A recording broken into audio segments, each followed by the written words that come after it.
On February 24, 1933, gangsters gunned down Dennis Ziegler here in Chicago. Ziegler died in his son's arms. He leaves behind 11 children and his wife, Edna. I'm Lissa Morgans, and you're listening to Call Edna. Previously on Call Edna, there's a fantastic Chicago Tribune article from March 26, 1943, that gives us the lay of the land for Maloney and his gangsters. Quoting from the article, "In all of the stories of Chicago Union seized, looted, and run by gangsters, there is none to match the strange story of William E. Maloney and the case of the International Union of Operating Engineers. Leading roles are played by Maloney and his shadow, John I. Lynch. They are the front men, but in the supporting cast, there are killers, terrorists, strong-armed men of three of Chicago's most notorious gangs. First, the outlaws headed by the late George Red Barker and the late William J. Three-Fingered Jack White, the Tuohys, and then the Capones. In the cast, too, are Marcus Studdy Looney, Big Mike Carrozzo, and the innumerable lesser guerrillas of the caliber of Dan Tagnotti, one gangster whose enemies hated him so much that they killed him on Christmas Eve, 1931, end quote. And this was particularly effective in the construction industry. For example, let's say there's a construction job and members of Bruce's union are working on it, members from 569. In order for them to complete their jobs, they might need to use some sort of hauling. Maybe they're installing statues and they need stones to be hauled towards them. Now, Barker and White, who control that industry, could approach the men of Bruce's union and tell them to strike and not work, and that if they won't strike, the haulers who are bringing in their supplies are just not going to show up. And now the workers like Bruce are faced with a predicament. One worker described this as pulling everything on wheels off. And there's another really interesting incident in 1932, on May 24th, where Maloney gets in a car accident. And it's fascinating to see who gives him a large gift while in the hospital. And I thought this account was very interesting because when a loved one is in a hospital or someone you care about or need something from, I think that's the time where you'd really show your true colors. So receiving a large gift from this person was a really big public statement. And he receives a gift from Mike Carrozzo, who is the boss of the Street Cleaners Union. And he sends him, according to the Chicago Tribune article, quoting, "a magnificent floral piece, a horseshoe that almost touched the ceiling of the hospital room and half as wide. In huge gold letters along the curve of the horseshoe was the message, 'Good luck, old pal,'" end quote. In going through Bruce's papers, I found an extract from a speech by Steve Sumner on April 10th of 1933, talking about Bruce. Quoting, "He related to me the story of how the gangsters had approached him, and when he had not yielded, how they had threatened him.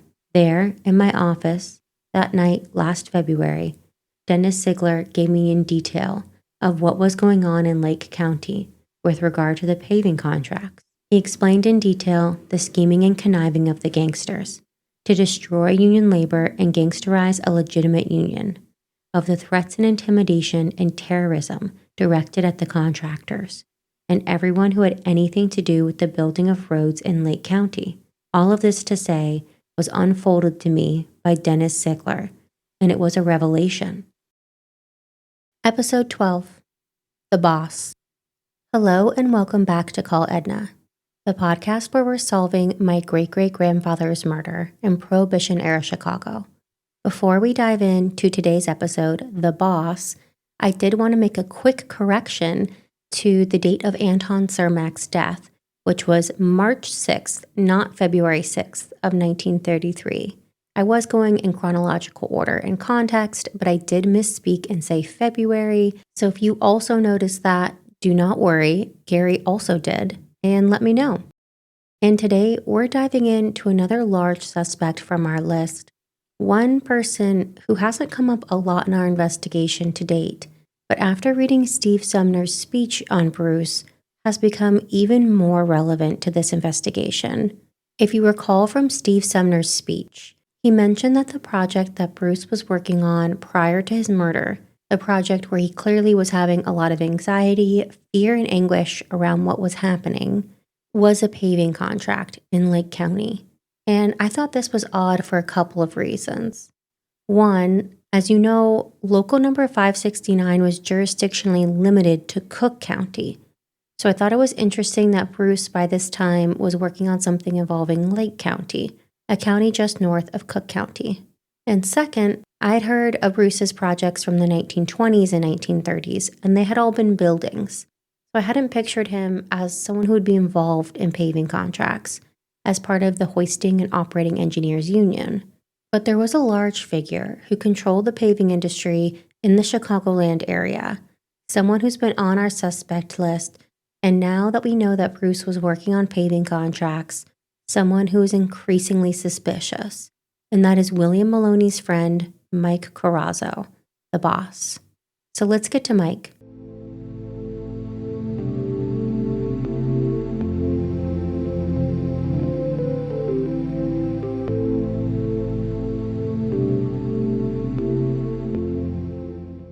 First, a little overview of him. At the time of his death in 1940, it was reported that he had influential positions in 23 to 25 different labor organizations, and he was also president of the International Union of Pavers and Road Builders. So he was very involved in organized labor. And there was an expose article on his involvement with William Maloney after his death on March 23, 1943, in the Chicago Tribune. It's on the same page where Edna provides the list of the 3 people who likely murdered Bruce. On the left-hand side, you have an expose on Carrozzo, and on the right-hand side, you have Edna's story. I've posted that article a few times, but I'll repost it again today after this episode. And William Maloney is not the only person who Carrozzo is associated with. He's associated with Frank Nitti towards the end of the 1930s, and was considered an ideal frontman to have in joining labor organizations on behalf of the gang. And he was also associated with the following cast of characters. We have George Red Barker, who I'm not doing a specific episode on because, as we know, although he was involved in labor racketeering in Chicago during Bruce's lifetime, he was murdered prior to Bruce's murder in the summer of 1932. Then we have Jack Three-Fingered White. I've also seen it as Three-Fingered Jack White. He is alive at the time of Bruce's murder, also involved in labor racketeering, and murdered in 1934. We'll take a deep dive into him in the coming episodes. Then we have Marcus Study Looney, we'll also focus on in coming episodes as a suspect in Bruce's murder. Murray Humphreys, who we know from the episode The Hump, and he's mentioned all the time, as one of the heads of Al Capone's outfit in charge of labor racketeering in the 1930s. And the last name is Charles Fischetti. Fischetti is who we're going to focus on in the next episode, who is the cousin of Al Capone, heavily involved in Capone's outfit, and one of the individuals who was called for questioning after Bruce's murder. Given how often these names come up in our investigation, I'm not surprised that they're also associated with Carrozzo. So let's get into his personal background.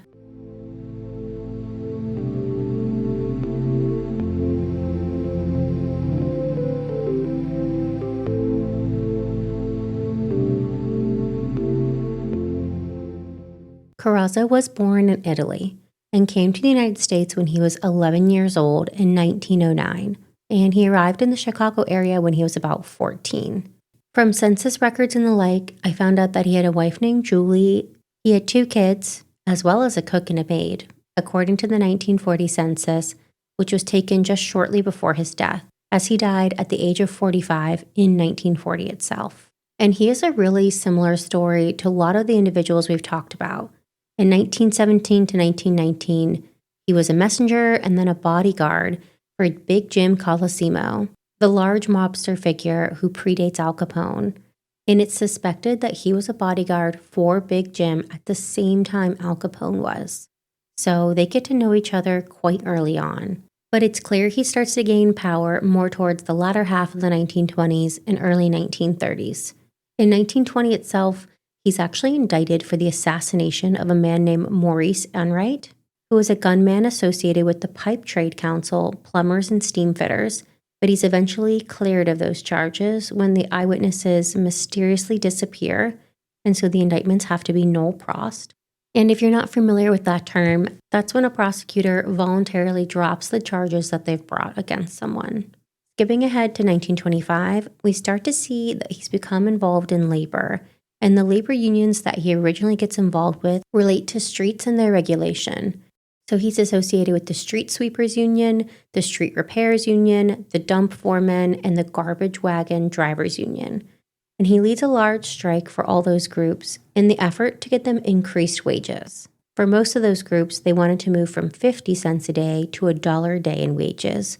And for the dump foremen, they wanted to move from $165 a month to $200 a month. And that strike was successful. And the reason I wanted to mention this is because Carrozzo is going to be in charge of a lot of strikes. Striking is his thing, and it has quite a duality to it. Because on the one hand, he did actually increase the wages of these individuals.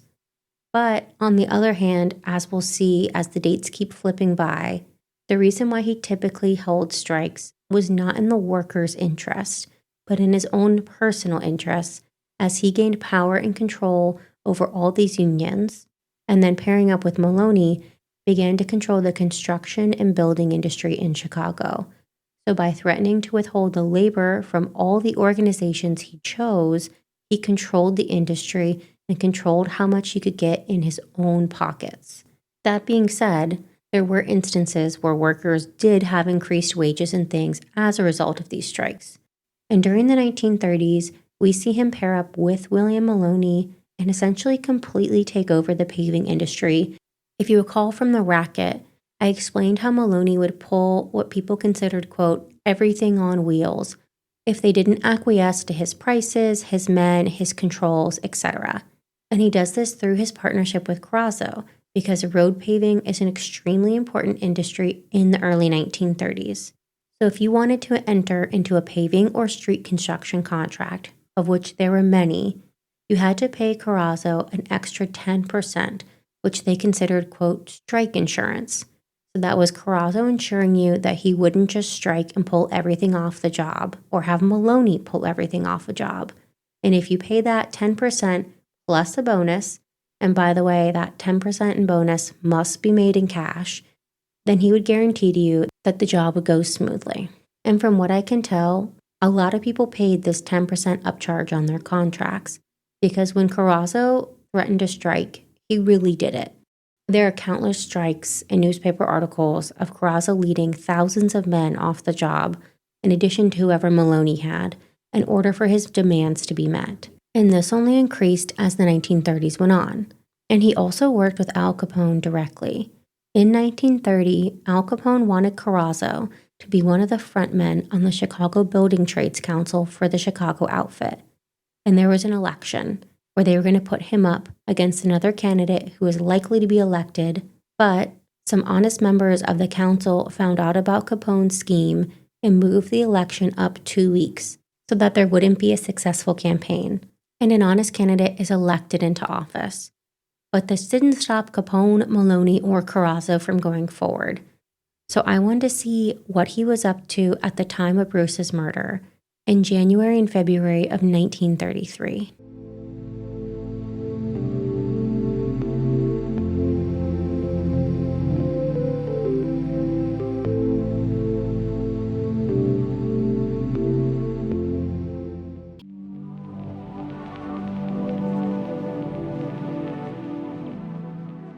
I thought it would be interesting to walk you all through the path that Bruce took on the way from his streetcar stop as he walked home on the night he was murdered. So I went out with my dad's cousin to retrace his steps, and in classic Chicago fashion, this is what it sounded like after. I came out one time.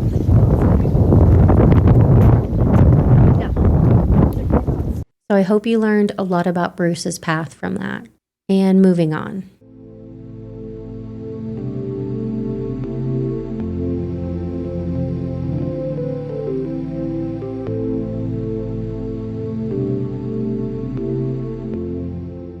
In January of 1933, there's a pretty classic example of Carrozzo's power in action and his relationship with Maloney. There was a dump debate going on, and there was a standoff between the then mayor, Anton Cermak, and Mike Carrozzo, where Cermak was tired of paying the additional money that Carrozzo had charged for dumping privileges.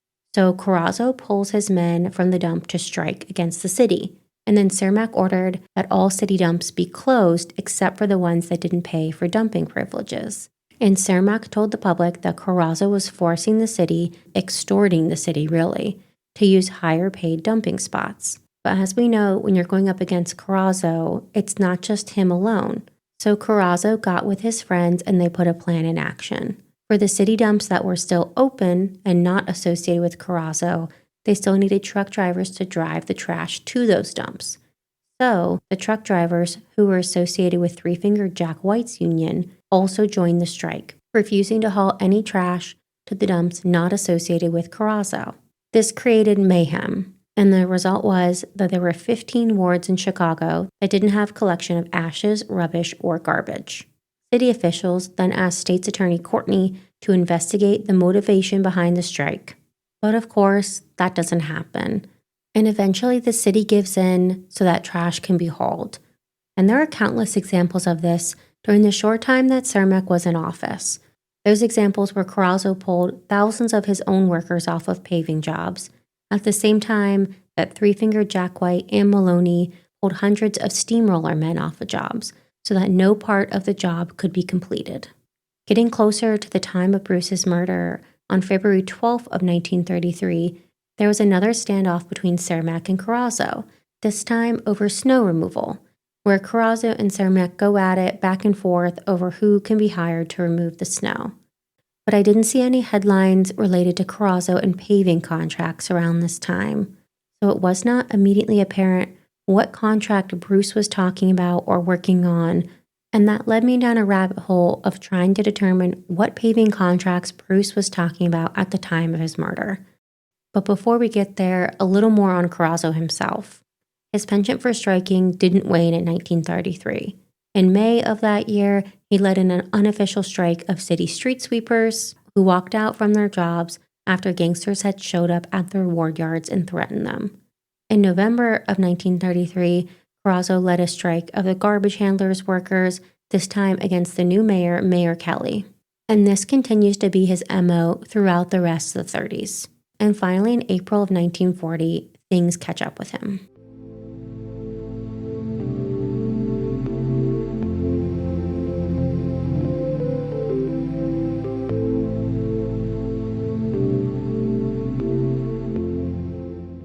In April of 1940, contractors alleged that Carrozzo kept prices up on the price of ready-mix concrete by 25 cents through his control of that industry, and Carrozzo refused to let contractors use pre-mixed concrete. If you'll entertain me on a brief story into how concrete was mixed and made at this time, there were essentially two different methods. The new method at that time seems pretty similar to what you or I would see when we're walking around the city, which is that you take dry concrete from a plant, and it's placed in a special truck with a concrete mixer and a water tap, and it mixes while they dry from job to job. I'm sure you've seen these driving around where you live, and it's pretty obvious it has that drum that's going around and round. So that's what I like to picture when I think of the new method. The old method apparently is when they just used to have a separate mixer at the job site, and then there would be a crew of wheelbarrow men who would haul the mixed concrete into the mixer and then haul it onto the site to use, which was more labor intensive and took a longer amount of time. So when they had these new trucks made, contractors really wanted to use them and implement them on the job. But Carrozzo refused. So some contractors decided they were going to use the new method anyway, and to those individuals, Carrozzo said that was okay, but you have to hire additional people and pay them additional money so that it's very similar to if you were doing the old method. So you had to hire what he called an engineer and an engineer's helper who would get $20 a day, which was a high wage for a day's work. So there's finally a full investigation made into Carrozzo's behavior, and he's indicted for violating the antitrust laws, specifically the Sherman Antitrust Act, as it relates to ready-mix concrete. This was a federal case, and there are two other big names who are also charged, and that is William Maloney and his shadow, John Lynch, two of the members from the list. And there are additional allegations concerning strikes. Carrozzo would use strikes and the threat of strikes to control the prices of the market so that they had a monopoly on the market with set prices and the inability for others to innovate, such as using this new type of concrete mixing because of the imposed industry standard. And if you follow antitrust headlines, and you know I used to be an antitrust plaintiff's class action lawyer, you'll notice that these themes are quite similar and even translate into our version of technology in the modern day. Although it's not as simple as comparing two different types of mixing concrete, there are similar allegations involving the stifling of competition because of a monopolistic or anti-competitive market. Take Ticketmaster, for example. I know there are a few cases with a variety of claims, but at its core, the allegation is that Ticketmaster has become a behemoth in its industry, so that there's no longer any actual competition from other ticket selling sites. And I mean original sale of tickets, not resale, where I know there are a variety of options for you to choose from. You have StubHub, you have SeatGeek, you have Ticketmaster Resale, etc. But in the original ticket buying process for a concert, you'll probably only see Ticketmaster or Live Nation. And by the way, this is the same company. Ticketmaster and Live Nation merged together, creating the largest ticketing platform in America, and Ticketmaster did not achieve its market status by accident. It was through a variety of choices and techniques, like the merger I just spoke about, and other allegations of anti-competitive behavior. One of those allegations would be the exclusive venue contracts that they've entered into.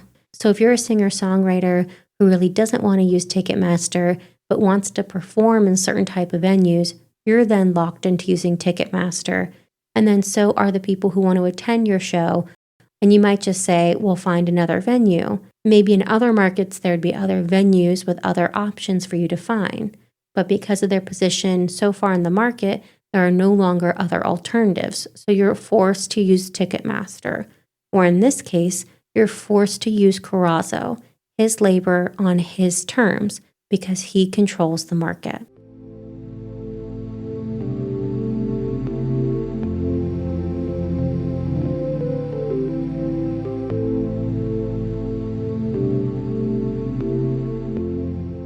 But we won't see resolution on what happens with Carrozzo as it relates to these charges, because he dies on my birthday, August 4th of 1940, just a few months after he's charged. And it's noted around the time he died that he made around $250,000 a year and had almost the control of 50,000 votes through his men in the various unions and labor organizations that he led and operated. And although we don't see the court resolution as it relates against Carrozzo, there are reports in late August of 1940 that after he dies, paving contracts in Chicagoland were 15 to 20% less than they were under the years of Carrozzo's reign, which to me is pretty damning evidence. When Carrozzo dies in 1940, he also dies intestate, which means without a will. So his estate had to be sorted out amongst his heirs. But that also gives us a good glimpse into the assets that he held when he was alive. So Carrozzo had two big estates, one in Long Beach, Indiana, called Villa C, which he acquired in 1934 on Lake Michigan, and another in Hobart, Indiana, which is located in Lake County, Indiana, called Superior Farms, which is 840 acres and primarily is a dairy farm that also houses prized racehorses and a private racetrack. And if you recall from the episode on William Maloney, he also held and kept racehorses. It was a pretty common gangster's interest and pastime to bet on the ponies. And he also had 125 shares of stock in an asphalt company that the city of Chicago had bought from at twice the price of the cost of the asphalt. This is discovered after his death, and had it been discovered before, I think it would have been added to the conspiracy charges incurred in the antitrust lawsuit. And if you just heard me mention Lake County and your ears went up, so did mine. because I have been assuming that when Bruce mentioned Lake County, he meant the county north of Cook County, and I'm pretty certain that that is what he meant, because that would make sense as to what he and his union would be working on geographically. However, I wanted to note that there is an alternative theory that is worth exploring with these paving contracts, that it is possible, although not probable, it's possible that it was this Lake County.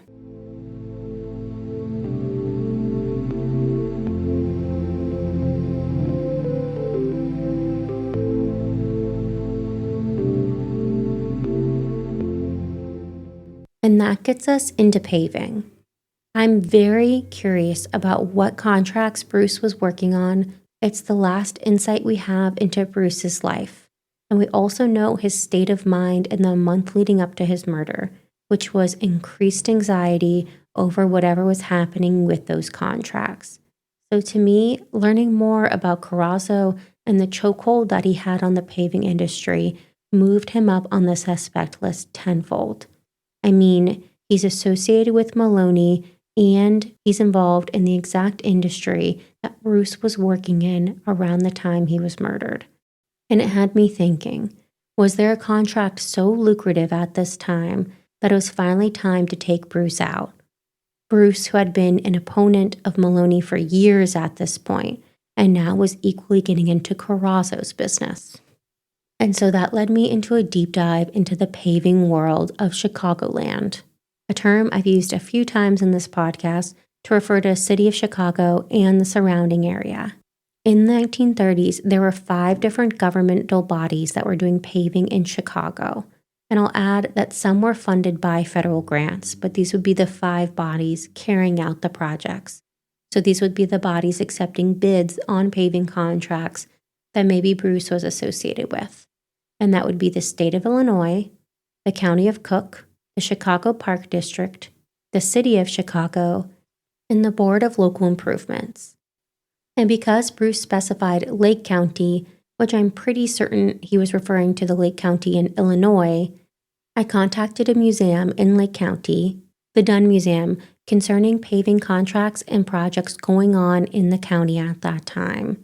And that's when I learned that in the 1930s, there was a huge push by the state, that first governmental body I mentioned, to pave more roads with concrete. And specifically in Lake County itself, most roads at that time were either dirt or gravel or potentially a brick paver, but there's a huge push to put these roads into the modern era. And because of that, a lot of contracts were entered into at this time. Also happening in 1933 is the World's Fair again in Chicago, another need as to why there would be increased paving in the area. After speaking with the curator of the Dunn Museum, she suggested that I get in touch with the Lake County Division of Transportation to see if there were any contracts or bids that had been preserved from the winter of 1933. So I contacted the Lake County Division of Transportation. But unfortunately, beyond plan sets, they didn't have any other documents that had been retained from the 1930s. So there weren't any bids or contracts to see. It's not that surprising given the passage of time. Apparently, the state law only requires that documents need to be kept for 10 or 15 years, and then they can be disposed of. So given the lack of archive, I continued on the path that the curator from the Dunn Museum sent me on, looking through historical newspapers to locate Bruce's contract. And that led me to a series of articles in January and February of 1933. According to the January 27, 1933 Daily Republican, published in Belvidere, Illinois, over $3 million in state highway contracts were awarded between December 28, 1932 and January 15, 1933. In all those contracts, there was one 7-mile section of Route 60 awarded to the S.J. Groves & Son Company of Libertyville, Illinois, located in Lake County, for about $118,000. This was also confirmed in the Chicago Tribune and as well as in the Libertyville News a few weeks earlier on January 5, 1933, where the local newspaper reported on who had been awarded different paving contracts around the area. And although there were a few in that Libertyville News article listed for Lake County, this one involving Route 60 stood out to me. And that's because of an article on February 2nd, 1933 in the McHenry Plain Dealer, quoting, "The 7-mile stretch mentioned above has been in the limelight for a long period of time. The location of the route has held up the construction of this job. Objection to the routing of the state was filed and numerous hearings were held in the county board in an effort to have the location changed." End quote. The 7-mile stretch they're referring to is the Route 60 stretch through Lake County. And this stands out to me because it's a contract with a little bit of a story behind it. Something involving objections to the route or potentially the bid structure, which makes me think that it was possibly the one that Bruce was referring to. And the time period about lines up. According to Sumner, Bruce had met with him a few weeks prior to his murder and then was going to meet with him a second time. So that would have been in early February that he sought out Sumner's counsel. But without the bids or contracts retained by the Lake County Division of Transportation, it's hard to say if I'll be able to confirm whether or not this contract relates to Bruce or Bruce's union. But something in the McHenry Plain Dealer gave me a little bit of hope. Although the Lake County Division of Transportation did not have an archive of the bids and contracts from the 1930s, this specific stretch of road was also involved in numerous hearings with the county board in an effort to have the location changed. And that's something. Maybe there's an additional archive in Lake County or the state of Illinois that has this hearing and what happened at it. And maybe Bruce was somehow involved. And that's something I'll need to continue to track down. And I also think it's important to look at Lake County, Indiana, something I never would have thought to look at before, given the geographic proximity of Lake County, Illinois, to Chicago itself. But I think it's important given Carrozzo's proximity to that location as well. I'm so curious about these paving contracts because it's been established that Bruce was a thorn in the side of Maloney and others for many, many years. So I'm curious as to why it was finally time to take him out in February of 1933. Was there a specific contract or thing he was working on that pushed them over the edge? Or was it simply that there was opportunity because Mayor Cermak and others were incapacitated, and the police guards were no longer located at his home and office? I'm just not sure, but I need to find out.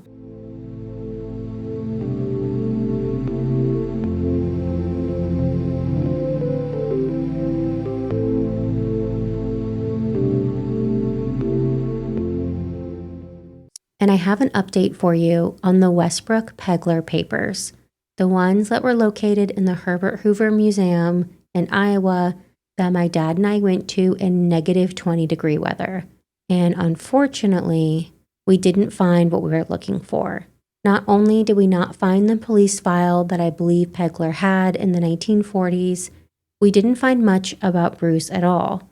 So for now, I'm still pursuing an appeal through FOIA and various other pursuits. But if you have any advice as to how to achieve these records, please don't hesitate to reach out. We'll continue with our suspect list in the next episode, the cousin. But because I love leaving you with a little something, I had to share a highlight from Bruce's papers that we found in the attic. And that's that we have another suspect to add to our list, an individual who was questioned after Bruce was murdered, who we didn't know about before.